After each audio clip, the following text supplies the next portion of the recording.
This is Residence 104.4 FM. I'm Nick Hennegan, and welcome to another slice of literary London. Not only on Residence, but also on bohemianbritain.com and various YouTube bits and bobs. And you know by now, anyway, don't you? This is another special literary London because we're talking about Scotland. And we're also talking about Go to the Edinburgh Fringe. And we're also talking about the television show Skins, because I'm very pleased to be joined by Megan Prescott, who is an actor. Hello, Megan. Hello, nice to see you. How are you? I'm really good, thank you. Thanks for having me. Oh, well, no, thanks for coming on. I mean, we're going to talk about Skins. We're also mainly going to talk, you're taking your first show to the Edinburgh Fringe. Yep, yep. Ooh. Terrifying, exciting.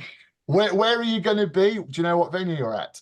Yes, so I'm going to be at the at Underbelly, the Cowgate, at the Belly Button at 5:20 every day from the 1st to the 25th of August, except the 7th, the 13th, and the 20th. Hooray! I'll see you there. I'm up there. Yes, there's a lot of dates. Yeah. Yeah. We're doing the first Edinburgh London literary pub crawl, which is a bit slightly surreal, but it'll be Wow. yeah, Okay. yeah. We'll probably end up in Cowgate. But anyway, enough of that. We can talk about that later because obviously you're best known for your. Oh, by the way, I should say if you want to watch this rather than just listen to us, you can see us at bohemianbritain.com. So if you log on to bohemianbritain.com, this interview will be live, and you can see me smile like this. And then Yes, I've worn makeup, so do make it worth it by watching the video. Watch it on telly. I quite like as well, you've got that little poster at the back of your room. You don't want me commenting on that. Which one? No Nordic model. Oh, yes. That was from a protest I went to a while ago. Yes, I'm anti the Nordic model. So I don't know anything about it. And of course, we're in political purdah, so I can't really ask you about it either. but hey, it looks, and the picture on the other side of the wall looks lovely. yes, I did that. Thank you. Oh, well done. Blimey. No end to his woman's talents. So talk about, I mean, obviously you're kind of best known for playing a character called Katie Finch in Skins, which was on Channel 4 for years. And of course, typical to type, because I'm an old man, I haven't seen much of it, but I do quite like the fact that I've mentioned I was talking to you and a lot of people going, oh yeah, brilliant. She was. Oh, really? Yeah. So, apparently you were in series 2 and 3. Yes, I was. 2 and 3? No, that's wrong. I was in series 3 and 4. 3 and 4, that's right. But we were in the second cast. So there was the first generation were in the season 1 and season 2, and then the second generation of cast 3 and 4. There's a third generation too. I'll have a work because I got all this information off Jay, who's the assistant barman at the Raven Pub in Hammersmith. So I'll have a word with him about that later. That's my research, obviously. Involves drinking a pint, of course, on occasions as well. And also, I mean, it was a brilliant part, wasn't it, by all counts? As I say, I'm slightly sorry that I haven't seen many of them. But how did you get into acting originally? How did that start? Were your parents sort of involved in theatre, or what happened? No, my parents very much the opposite of in the creative industry. But when me and my sister grew up, we were just a set of annoying twins that wanted attention, really. And I think we originally both wanted to be singers, and then quite quickly realized neither of us could sing. And so we were like, well, I feel like just from such a young age, we knew just we wanted to perform. So we were going to like Saturday classes and like little things with our friends and putting on performances and dance videos and say yes. But we got I think, how did we get into, so we got a very small agent when we were 15, and they got us, I think, 3 auditions ever. One of them was for Doctors, which was the first thing me and my sister ever did, and we played twins. Quite shortly after we got Skins. And yeah, then things just went crazy from Skins. But yeah, I think we just did always want to perform. I think when you're a twin, you do have to kind of compete for the attention. So I think it's kind of inbuilt as well, part of being a twin. And whereabouts is home for you? Are you London based? Yes, so I'm North London at the moment. I've lived all over London, but currently North. And of course, we ought to talk as well, in a sense, part of the story is that you're going to raise money to go to, we were talking about the Edinburgh Festival. Sorry, I'm jumping around a little bit here, but we were talking about going to the Edinburgh Festival. And I know, because I mean, my first Edinburgh Fringe was 1992. Oh, yes. You may remember that. No, you weren't then, I know. One. But one of the, and of course, every year people talk about the Fringe changing. I mean, in '92, when I first went, I was very fortunate. I wrote a version of a Shakespeare play, which I hadn't done before, having left school without any qualifications. And it just got picked up doing it one night in Birmingham at the Midlands Arts Centre. And it was the management of Jasper Carrott and Phil Calder, who were big comedians at the time. And they said, we'd like to take you to the Edinburgh Fringe. And I went, whatever that is, yeah, I'll go. And I was completely blown away by the democracy of it. I mean, and the fact that it's the biggest open arts festival in the world now, but every space becomes a performance space. But even then, people were saying the Fringe isn't the same as it used to be. And really? Yeah, even in '92. And then there was this thing in the '90s of it becoming a comedy festival. And every year, people keep saying, it's not what it used to be. But I do know the costs are huge. I mean, I had a quote for 3 actors. We did this thing called, which you can see if you're looking on The Birth of Frankenstein, which was a play about Mary Shelley, basically. And I had a quote for 3 actors to stay in for the 3 weeks of the show in a flat in Edinburgh of £10,500 for the 3 weeks. We managed to get around that. But what you're doing is quite, I mean, I think it's quite clever, brave thing. You're actually selling sort of slightly, is it topless photos, or you're going on OnlyFans? Full nude photos on OnlyFans. To try, yeah. Limited edition number of fully nude. It's the first time I've ever done full nude content head to toe. So it's pretty daunting, but as you said, it's an expensive investment putting on a show. So they always say to creatives, you know, if you wanted it enough, you'd find the money. So I took that advice, and this is how I'm finding money. So an OnlyFans is a kind of a subscriber, adult channel. Would you call it an adult channel, I suppose? So OnlyFans is essentially, it's like a social media platform, but instead of just getting all this content for free, like we're so used to on social media, creators get paid for their content. So you can choose who you want to subscribe to and whose content you want to see. And then the subscribers can really set their own boundaries and limits. So they set the price if it's a monthly fee. Some content creators have free pages, and then each post is individually priced. But it is essentially a paid social media platform, and it's a much better way of creators and sex workers to earn money with their content. Yeah, I mean, it's always a bit of a dichotomy, isn't it? It's incredible. I love the sort of democracy of social media, and having grown up without it, I'm kind of glad we got it. But on the other hand, there's a few massive companies making billions of pounds off our hard graft, you know. Yes, and that's not absolved with OnlyFans. Obviously, OnlyFans take 20% of your earnings, so there is still a big conglomerate taking a percentage of your money, but it's better than some other options. Do you know what I mean? Like at least content creators have slightly easier access to being paid for their work, especially sex workers who are often deplatformed on other social media sites. So I do think you're right. Like the democracy of like everybody being able to have the same rights. I like that aspect of it. And can you put your artwork on there, which is a slightly obtuse question as well? Yeah, I mean, it's a bit it's a bit disappointing because I know OnlyFans as a brand have tried to separate themselves a bit from sex workers, but the platform, like many other things, was built off the back of sex workers' labor and sex workers' content, and made, I mean, what I can only assume was billions. I mean, maybe not. Well, close. But and then as soon as they could, they're kind of starting to try and rebrand away from sex work. And there was obviously a big backlash when they initially said they weren't going to have adult content anymore. And they've reversed that decision, thankfully, because they listened to the public and sex workers, which is great. But yeah, it is a platform for all types of content creation. Oh, I glitched and interrupted you. Sorry. Yes.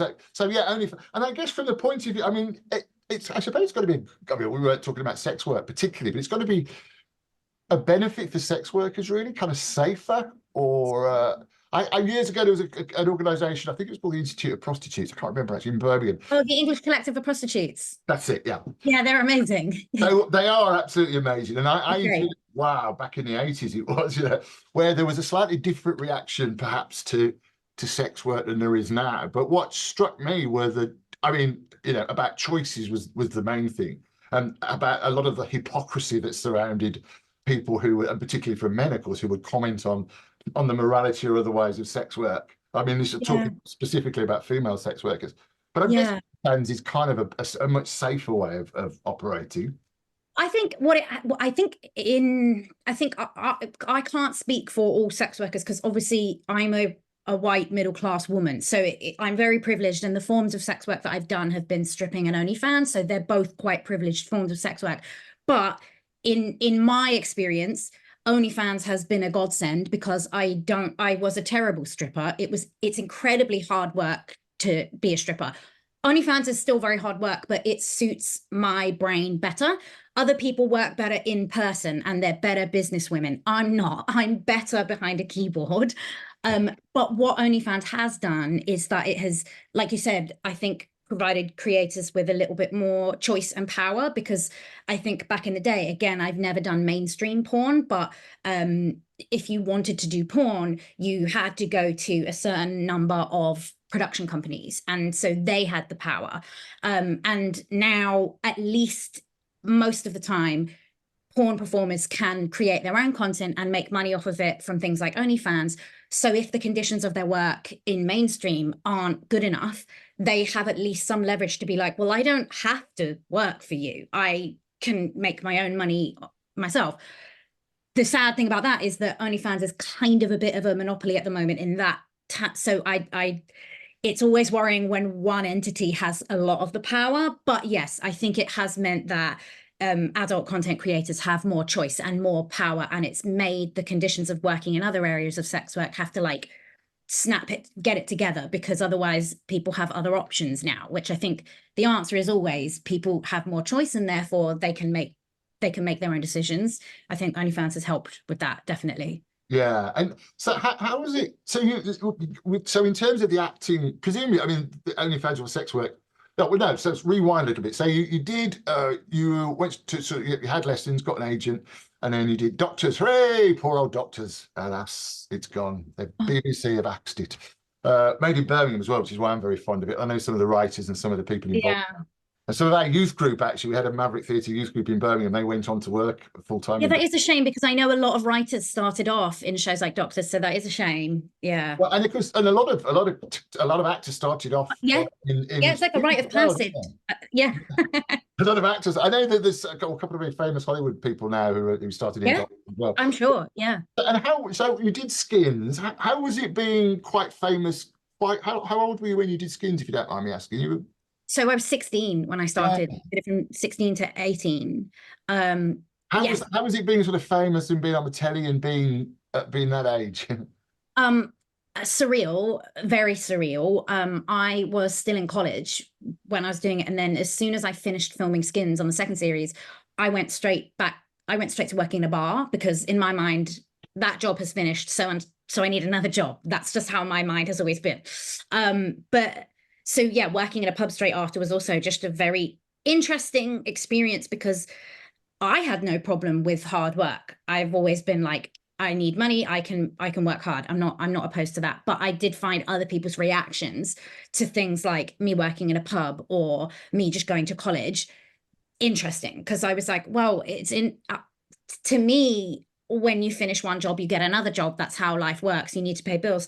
But yeah, people's reaction to you when you've been on a TV show is wild, especially as a 16-year-old. You're already, as a teenager, quite insecure about yourself, your body, your life.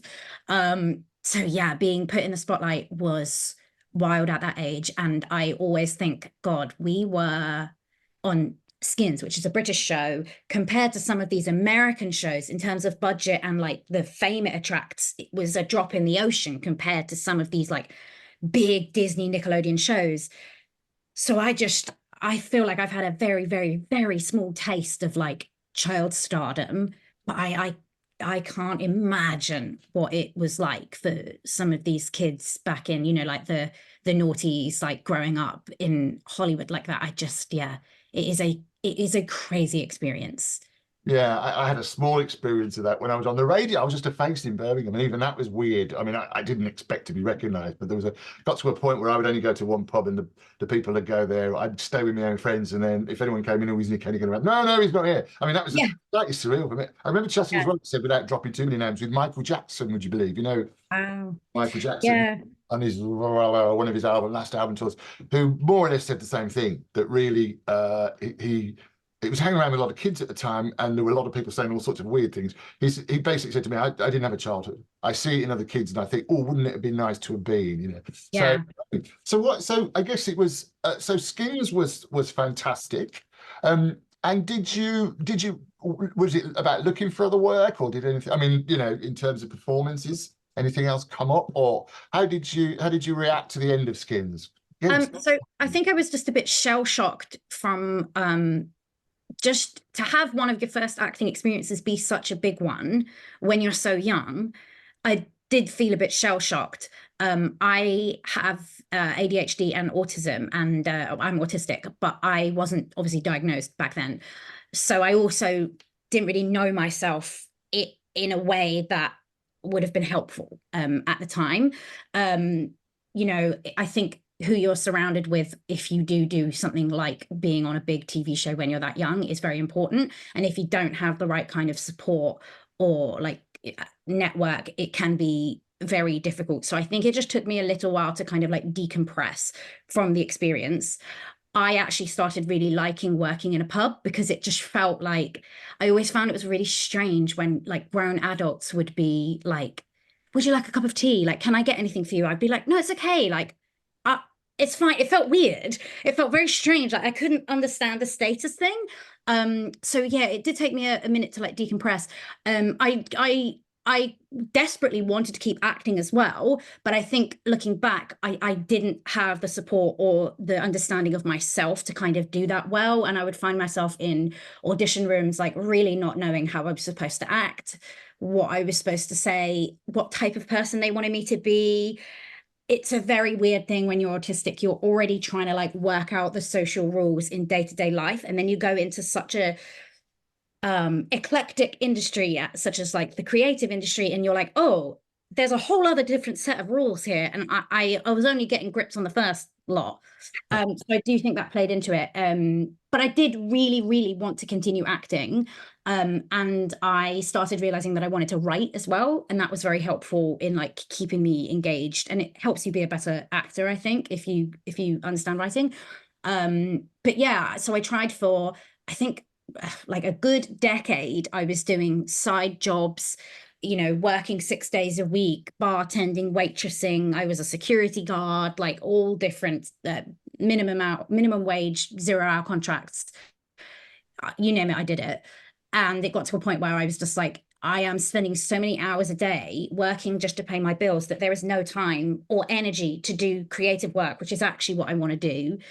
And the answer to me, my friend had been stripping since she was 18, and she was like, Meg, this is the answer to your problems right now. It doesn't have to be for life, but my God, stop working yourself into the ground and still not only not being able to pay your bills.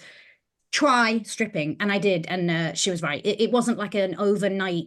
I was still probably only earning a living wage, but it was a living wage, and I didn't have to work 6 days a week. I could work 3 days a week, and then that meant I could start my writing career, and I could really concentrate when I got auditions and learn the lines and get into character and do accent work and acting coaching and all these things that people just assume you can do. But if you don't have financial support from, you know, family or spouses or whatever, I don't understand where people think the money and the time comes from to pursue a creative career. And again, I just was like, well, you know, people say if you want it badly enough, you'll figure it out. So I'm going to do it. Oh, well, good for you. You have figured it out. No, I mean, it is a big conversation still, and more so in theatre, about, you know, the kind of, I heard the term trustafarian for the first time only about a year ago. People who have trust funds. I'm still not sure what one, but people do have them. Yes. Yeah. It's I have to funny. I'm Nick Hennegan. This is Resonance 104.4 FM, Literary London. We're also on bohemianbritain.com. I'm talking to Megan Prescott, the brilliant actor who was probably best known for playing the part of Katie Finch in Skians. And now, so you said you got to the point where you were able to write a bit. Tell us about the Edinburgh show, because it's an interesting story, isn't it? Yes. So my debut Edinburgh show is called Really Good Exposure, and it is going to be on from the 1st to the 25th of August in Edinburgh, except the 7th, 13th, and 20th at Underbelly in Cowgate. And it is about a girl who experienced fame at a young age as a performer and her decision to get into porn 15 years later. So it's very loosely based on some of the experiences I had in both the acting industry and sex work, but also the hypocrisies that I found in the way people treat actors versus sex workers. So I just wanted to make a show that I didn't want it to be like a TED Talk. I just wanted it to be something that might make people open up their mind and be like, it is interesting that we think, you know, sex work is abhorrent, but like you can do a sex scene on TV and that's okay. But I did just want to like make people question what we've been told is like the standard way to treat sex workers, because I think it's very it's wrong how we treat sex workers in the sex work industry. Yeah, and what was your writing process? So you created another character then, have you? It's not, when you say it's not a TED Talk, she's a dramatic character then. Yes, so I'm playing her obviously, but yeah, she is Molly is her name. She is a fictional character. But yes, you asked about my writing process. Yeah. I think that was one of the reasons that I kind of discovered my writing process, and what worked for me was getting diagnosed with autism and ADHD. And they always say, like, you know, as a writer, you're either a planner or you're a vomiter. And I never really understood what that meant. And I was like, it's always better to plan. You should always plan out all the acts, make sure everything's planned. And I try to force myself to write and do everything in the way that I thought you should, a very neurotypical way of doing things. And it wasn't until I got diagnosed and started understanding my brain and how to work with it rather than against it that I realized, like, oh no, I'm a vomiter writer. I have to get out everything. And then I fine tune, and then I pick out the bits that I'm like, oh, there's something here, there's something here. But unless I get out that like messy first draft and blurt it all out, I can't do it. So it really did take getting diagnosed, learning how my brain works, not being so mean to myself when I wasn't doing it the way everybody else is supposed to do it, and just finding the way that worked for me.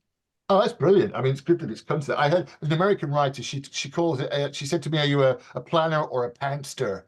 Pardon? Pantster. Seat of the pants, I think. I'm probably a pantster as well. Oh, yeah. Yes. Yeah. And it's good. And the diagnosis has helped. I mean, my great niece, I'm sure she won't mind me, she's got quite severely, she's quite severely autistic. Although we've known since she was tiny, and we're able to kind of work with her around that. And it's not, I say it's not a problem. It's easy for me to say that, isn't it? But it's quite good as well. You've made a point that not many people talk about autism. I mean, again, this barman I was telling you about, he's autistic, and it was almost the first thing he told me. And he was saying how good the pub train that he worked for were looking out for it. Yeah. I suppose it's less of not an embarrassment, that's right, but at least it's always been there, hasn't it? But it's now at least we're talking about it, like a lot of things. Yeah, I think it is that we're talking about it. And I think I do think that COVID and people being forced to be by themselves and like there's no distractions, a lot of people realize, oh my God, actually, I think this might be me. And I think, you know, a lot of people are saying, oh, everyone's autistic now. Oh, everyone has ADHD. But I do just think it's that, no, information is just more accessible to people now. For example, like on social media, and, you know, we are more understanding that women can actually be autistic as well now. Like we always were, but you know what I mean? I just think it's not that there are more people claiming to be autistic. It's just that more people are learning that they are and having better quality of life as a result. I don't see that as a negative thing. No, absolutely not. Certainly so my grandniece. And Jay at the pub, he'll be very pleased I've mentioned him. Could you say hello, Jay at the pub? Hello, Jay. Hi, Jay at the pub. It's good for you. I understand the plight of the bartender. Oh, brilliant. Thank you for that. He'll be very pleased.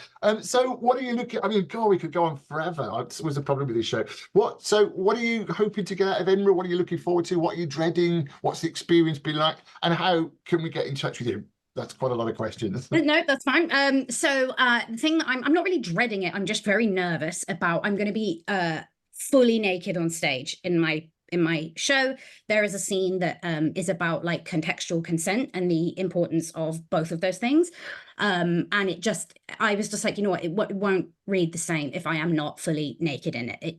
For it to land, it needs to.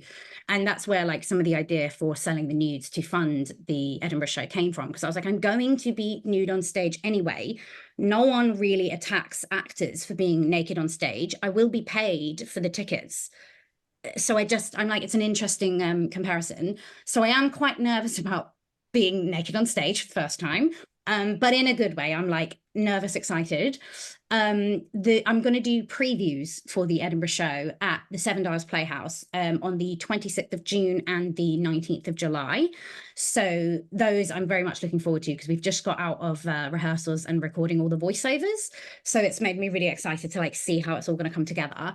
But yeah, with Edinburgh, I really hope that I just really wanted to like just tell this story that I just thought is such an interesting, it's just so interesting, the difference in how we treat different types of performers and what we demonize and what we celebrate. So I really did just want to tell a story that highlighted that. I hope people can like go away with it and think, you know what, like I kind of want to look into this a bit. Maybe I'll research why decrim is the way to reduce violence against sex workers. Maybe I will look into like, how come this is okay, but this isn't okay? Like, let me question my own thoughts.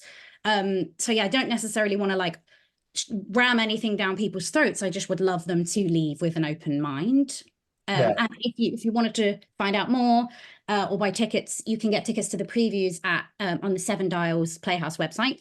Underbelly's website has tickets for the Fringe. You can always go to my social media. My Instagram is where I'm perpetually online there. It's a problem. If you want to find out what I'm doing, go onto my Instagram. I'm at Megatron with an extra R in there. Yes, I'll always be posting what I'm doing and when. Whether that's the safest option, I don't know, but you can find out what I'm doing there. Yes, you've got to look after yourself. Take care. Yeah. Oh, thank you, Megan. It's such a lovely, so lovely talking to you. So we again run out of time, but I shall see you in Edinburgh. Yes. We'll go to one or two of the little places that I know. You know, they're all very. Yes, please. And again, and you are so it's Megatron is the best place to keep in touch with you on Insta. Yes. At Megartron, you'll find me. Yeah. Oh, brilliant. Well, thank you so much for your time. All the best of luck, break a leg and all. I hope thank you very much. Well as well for the fundraising. Yes, so do I. As well. And that's all we've got time for. Thank you so much for your company. I'll see you next time. The video for this is on bohemianbritain.com and on YouTube. But in the meantime, I'm Nick Hennegan with Megan Prescott. This is Literally London on Resonance 104.4 FM.